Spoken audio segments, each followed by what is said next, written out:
Good morning friend, जय Jagannath. Welcome to Odisha जी के world.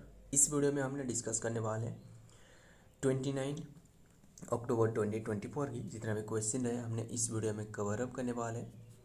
Video के एंड तक बने रहिएगा। सभी के सभी इंपॉर्टेंट क्वेश्चन हमने इस वीडियो में डिस्कस करेंगे। सो बिना देर किए देखते हैं आज की फर्स्ट क्वेश्चन आपके सामने।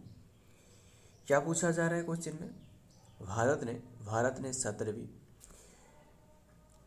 17वीं एशिया फ्रांस कंट्री चैंपियनशिप 2024 में कितनी स्वर्ण पदक जीती है?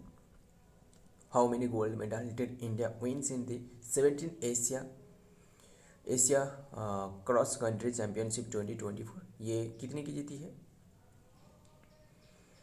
याद रखिए, इंडिया जो ओन की है वो है 7 medal. Option C is the right answer, 7 medal. India total 7 medal won की है। एंड देखते हैं नोट में क्या रहे। India own 7 gold. इंडिया जो कि गोल्ड जो आ चुकी है 7 gold medal at the 17 Asia cross country championship in Hong Kong in 2024। ये हो रहा था हांगकांग में, 2024 की है।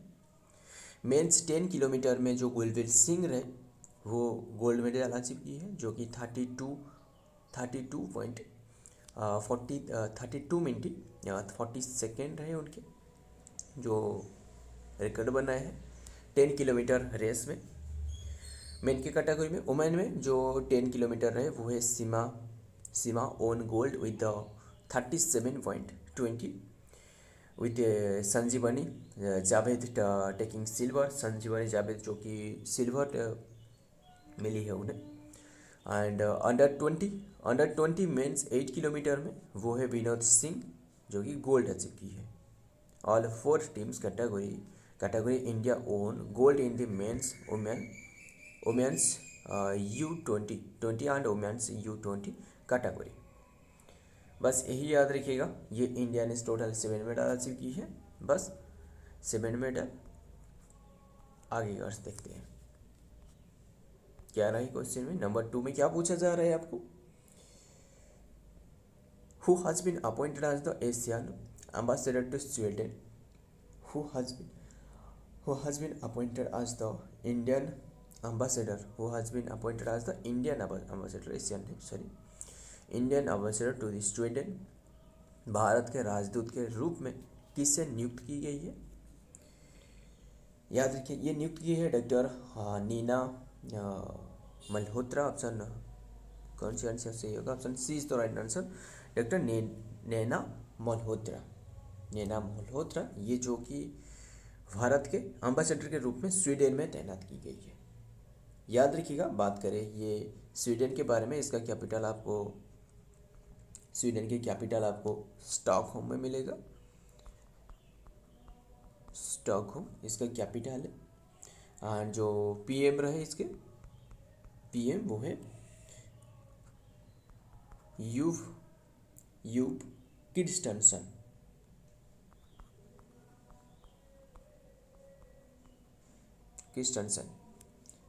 याद रखना। एंड जो बात करें स्वीडन की करेंसी के बारे में, स्वीडन की जो करेंसी रहे, करेंसी क्या रहे? स्वीडन की करेंसी स्वदेशी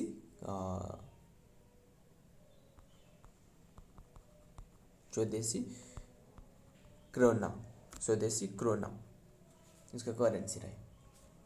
देखते हैं नोट में क्या रहे, क्या पूछा जा रहा है। The government of India has appointed doctor Naina Malhotra has appointed as the next ambassador of India to Sweden. Sweden में एम्बेसडर के रूप में अपॉइंटमेंट करवाए गए हैं। Doctor Malhotra is a distinguished Indian foreign service officer of the India 1900 in the officer of the 1992 batch की ये जो भी रहे, उन्हें ये अपॉइंटमेंट करवाया गया है एम्बेसडर के रूप में। याद रखना, batch presently he is the working in the ministry of external affair, और अभी प्रेजेंटली जो काम कर रहे हैं वो मिनिस्ट्री ऑफ एक्सटर्नल अफेयर में। And ministry of external affair की मिनिस्ट्री आपको पूछे तो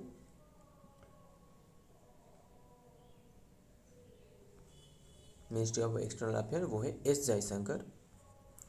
सो आगे की ओर से देखते हैं क्या पूछा जा रहा है नंबर 3 में। According to IMFC international monetary fund what is the project GDP growth rate of India in the end of March 2025।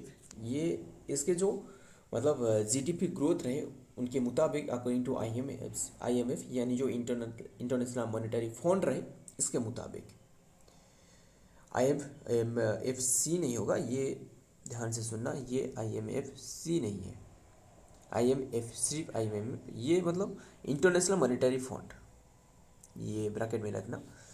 ये कितनी के रहने वाला है, ये 7%। ऑप्शन ए इज तो राइट आंसर 7%। ये एस्टिमेटेड कैलकुलेशन है। एंड ये जो बात करें ये IMF के बारे में, IMF ये इसका हेडक्वार्टर जो कि ये जो IMF है इसका हेडक्वार्टर आपको न्यू दिल्ली में मिलेगा, न्यू दिल्ली में हेडक्वार्टर मिलेगा। एंड इसमें जो टोटल मेंबर रहे वो है, सॉरी ये न्यू दिल्ली में नहीं, सॉरी ये जो इसका हेडक्वार्टर है वो है वाशिंगटन DC में रहे, वाशिंगटन DC में रहे। एंड इसमें जो टोटल मेंबर कंट्री रहे वो है 191 मेंबर कंट्री रहे। इसका स्थापना करवाया गया था, ये IMF की स्थापना आपको जुलाई 1944 में करवाया गया था, IMF की स्थापना। सो आगे की ओर से देखते हैं क्या रहा है। नेशनल मॉनेटरी फंड यानी IMF जो इंटरनेशनल मॉनेटरी, ये नेशनल नहीं international monetary fund IMF has retained India's GDP growth rate at 7% during the current fiscal year ending March 31, 2025 तक ये एंड होने वाला है। It is latest world economic outlook. IMF said India is expected to growth 6.5% in the next fiscal year in the 2025 to 26। ये उनकी estimate calculation है। ये India के आप देख सकते हो, इंडिया की रहे 7%, उसके बाद जो कि चाइना 4.8%, रशिया रहे 3.6%, ब्राज़ील रहे 3.0%, साउथ कोरिया 1.1%। बस यही याद रखना, ये जो इंटरनेशनल मॉनेटरी फंड रहे ये उनकी रिपोर्ट जारी करी गई है। आगे कर से देखते हैं क्या रहे नंबर 4 में। How many sport has been excluded, मतलब ये निकाल दी गई है, how many sports has been excluded from the commonwealth game to be held in, जो कि होने वाला है to be held in Glasgow in 2026 Glasgow में जो होने वाला है ये निकाल दी गई है। कितनी गेम की, 9 गेम, टोटल 9 गेम को ये निकाल दी गई है, क्योंकि उन्होंने बताया कि जो बजट थोड़ा बहुत कम रहे इसलिए उन्होंने ये जो 9 गेम रहे ये निकाल दी है। और जो जितना भी गेम निकाल दी गई है ज़्यादातर इंडिया ने पार्टिसिपेट करी थी उन्हीं गेम में, बस यही याद रखना। आगे देखते हैं क्या पूछा जा रहा है नोट में। The exclusion of the multi sport including wrestling from 2026 Commonwealth and games in the Scotland has dealt a severe blow of the numerous aspiring wrestlers and especially women for the athletes who have the spent year training। बस यही याद रखना, हमने ये मतलब ये अब तक 9 गेम को ये निकाल दी गई है। बस आगे की ओर से देखते हैं क्या रहे नंबर 5 में। क्या पूछा जा रहा है, मिशन वसुंधरा 3.0 ये कौन सी स्टेट की है, किसने शुरू की है, और ये मिशन वसुंधरा क्या है हमने ये इसके बारे में डिस्कस कर चुकी है। एंड ये मिशन वसुंधरा एक जो कि लैंड जो कि प्रदान करना, जो जितना भी गरीब रहे, जितना भी पुअर पीपुल रहे, ये उनके बीचों बीच ये लैंड जो कि उन्हें दी जाएगी। जितना भी भूमिहीन जो पीपुल रहे उन्हें ये वसुंधरा, ये मिशन वसुंधरा के तहत उन्हें लैंड दी जाएगी। एंड ये कौन सी स्टेट की है, असम की है। ऑप्शन सी से ही होगा, असम की है। असम के जो हेमंत बिस्व शर्मा जो रहे ये उन्हीं की इनिशिएटिव है, उन्हीं के द्वारा ये स्टार्टेड करवाया गया है, यही याद रखना। देखते हैं आगे नोट में क्या आ रहा है। Assam chief minister Hemant Biswa Sharma has launched mission Vasundhara 3.0 in Guwahati to provide the right to indigenous people. Under this step will also be taken the digital various land related service and publish map for the benefit for the people of the state. ये benefit के लिए mission Vasundhara ये शुरुआत करवाया गया है। बस यही याद रखना, ये ऑनलाइन में भी इसका मतलब पंजीकरण कर सकते हैं लोगों ने, बस यही याद रखना। आगे देखते हैं नंबर 6 में क्या पूछा जा रहा है, which of the following Indian women hockey player announce the retirement. बहुत ही इंपॉर्टेंट है, इंडिया के हॉकी प्लेयर जो कि उनके रिटायरमेंट की अनाउंसमेंट करी है एंड ये बिलोंग कर रहे हैं कौन सी प्लेस से, हरियाणा से। अब बताओ ये किसने रहे, हरियाणा से बिलोंग कर रहे हैं एंड उनके जो उन्होंने जो कि ये रिटायरमेंट की अनाउंसमेंट करी है वो है जो कि रानी रामपाल। ऑप्शन 20 तो राइट आंसर, रानी रामपाल। ये उनकी रिटायरमेंट अनाउंसमेंट करी है हॉकी की। उन्हें हॉकी की रानी भी कहा जाता है। ये हॉकी की जैसे जो जादूगर कहा जाता है ना, जो हॉकी की जादूगर किसे कहा जाता है, नीचे कमेंट कर देना हॉकी की जादूगर किसे कहा जाता है। एंड ये बताया जा रहा है हॉकी की रानी कहा जाता था, जो कि 2020 की बात करें 2020 इसी ईयर में, सेम ईयर में मेजर ध्यानचंद अवार्ड, उन्हें मेजर ध्यानचंद यही नाम आ गया, मैंने जो क्वेश्चन पूछा था मेजर ध्यानचंद अवार्ड, जो कि मेजर ध्यानचंद खेल रत्न अवार्ड एंड पद्मश्री जो इंडिया की 4th सिविलियन अवार्ड है, पद्मश्री ये दी गई है, याद रखिए। एंड उनके जो जर्सी नंबर 28 ये रिटायरमेंट की है। मतलब जर्सी नंबर रिटायर करने का मतलब क्या है, मतलब ये जो जर्सी नंबर रिटायर करी गई है उनके सम्मान पर ये की गई है, क्योंकि ये और किसी भी प्लेयर को ये जर्सी नंबर 28 नहीं दी जाएगी। ये जो जर्सी नंबर 28 है ना, ये और किसी भी प्लेयर को ये नहीं दी जाएगी, बस यही याद रखना। ये जो 28 है ये किसी को भी नहीं दी जाएगी। सो बस यही याद रखना। मेजर ध्यानचंद के मतलब ये जो मेजर ध्यानचंद है ना, इसके बारे में थोड़ा बहुत डिस्कस कर लेंगे, ध्यान से सुनना।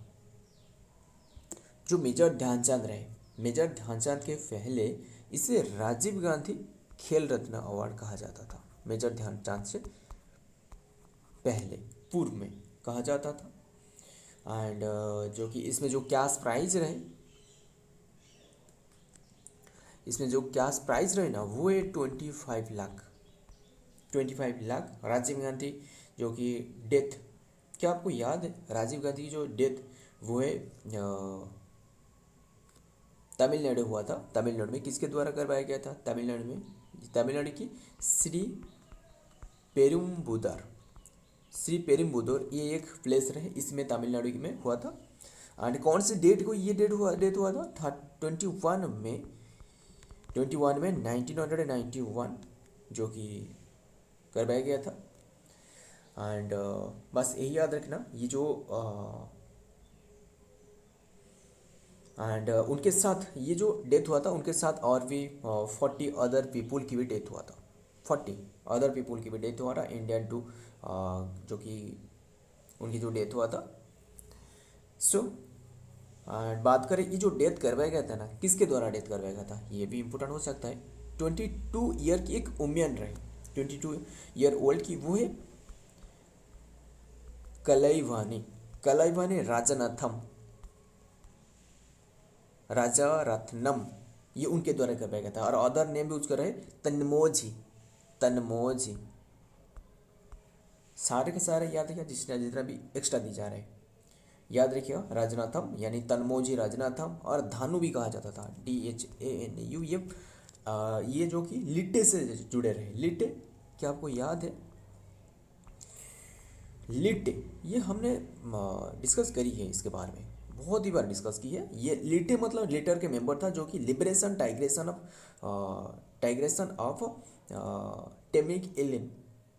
ऑफ तमिल इमेल, जो लिबरेशन टाइगर ऑफ तमिल इलम, ये इसके मेंबर था। बस यही याद रखना।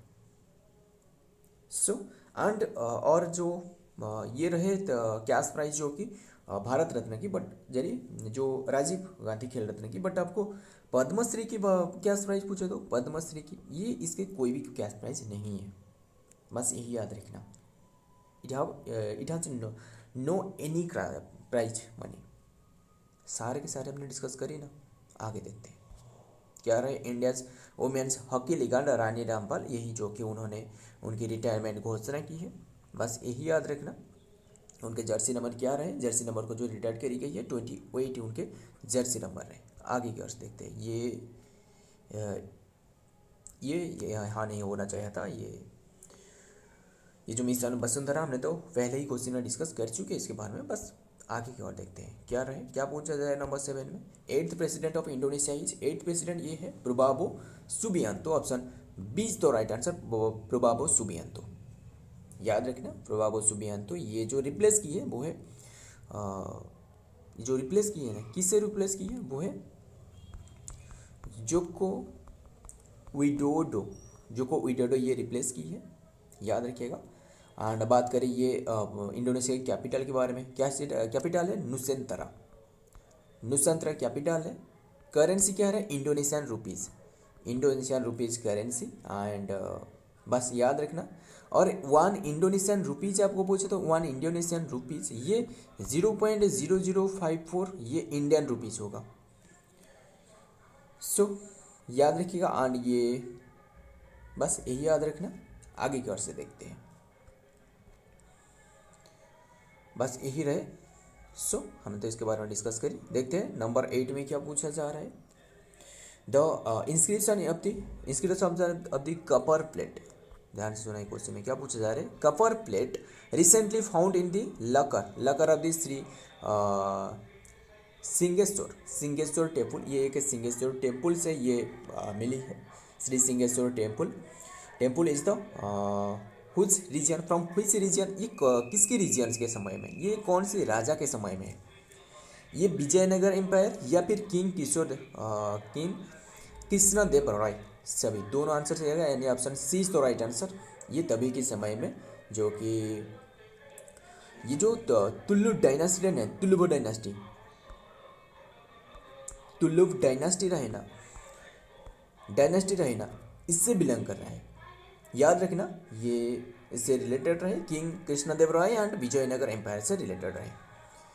सो आगे देखते हैं। ये रिसेंटली फाउंड की गई है। The inscription of the copper plate found in the locker Shri Singeshwar temple from third century BC, जो कि 3rd सेंचुरी बीसी की इज द मौर्यन पीरियड, बस यही याद रखना। एंड जो ब्राह्मी स्क्रिप्ट में लिखी गई है, in inscription of the written in the Prakrit and describe the relief effort taken by the Chandragupta Maurya, बहुत ही इंपॉर्टेंट है, ध्यान में रखना है क्वेश्चन। आगे की ओर से देखते हैं क्या रहे। नंबर 9 में क्या पूछा जा रहा है। Which country join the European sky shield initiative RSSI in October 2024, किसने ये कौन सी कंट्री ज्वाइन की है European sky shield initiative SSI in October 2024 में, ये Switzerland, option B is the right answer, Switzerland ने ये ओन की है। ये जो स्काई शील्ड इनिशिएटिव स्टार्टेड करवाया गया है स्विट्जरलैंड के द्वारा, यूरोपियन स्काई शील्ड इनिशिएटिव यानी RSSI। सो RSSI नहीं, ये ESSI होगा, ESSI, जो कि ये शुरुआत करवाया गया है स्विट्जरलैंड के द्वारा। बस आगे की ओर से देखते हैं क्या रहे। Zurich October 18 Switzerland has sign up to the European sky shield initiative यानी ESSI, the government said on Friday project with seek and the built on field of the missile defense system across Europe. The system was initiated by the Germany following Russia invasion of Ukraine, and is designed to allow European country to buy the defense system together. ये defence system क्षेत्रों में ये helpful हो सकता है। Defence क्षेत्र मतलब जो कि बाय करने के लिए ये एक इनिशिएटिव है, ये उनके द्वारा साइन करवाया गया है स्विट्जरलैंड के द्वारा, किसमें, जो कि ESSI के। सो आगे देखते हैं क्या रहे। नंबर 10 में आज की लास्ट क्वेश्चन, इंपॉर्टेंट क्वेश्चन है। The 24th national para swimming championship 2024 is being organised in which state, कौन सी स्टेट में होने वाला है 24th national para swimming championship? ये होने वाला है जो कि पारा स्विमिंग चैंपियनशिप गोवा में होने वाला है। Option C is the right answer, Goa. So याद रखिएगा कैपिटल, सो याद रखिएगा श्रीमान गाउंडलकर अब स्विमर, जो कि स्विमर क्लब है become Belgium, set the 3 national record to the 50 metre 100 metre and back stroke 200 metre individual medley and 24 national para swimming championship 2024 held in Goa. So friend, ये जितना भी डिस्कस किया आज की इंपॉर्टेंट क्वेश्चन, आज की जितना भी क्वेश्चन डिस्कस की गई सभी को याद रखिएगा। अगर वीडियो पसंद आया तो वीडियो को लाइक कर लेना और दोस्त के साथ शेयर करना भी मत भूलिएगा। मिलता हूँ और एक वीडियो में और एक इंपॉर्टेंट एमसीक्यू के साथ, तब तक के लिए जय हिंद, जय जगन्नाथ।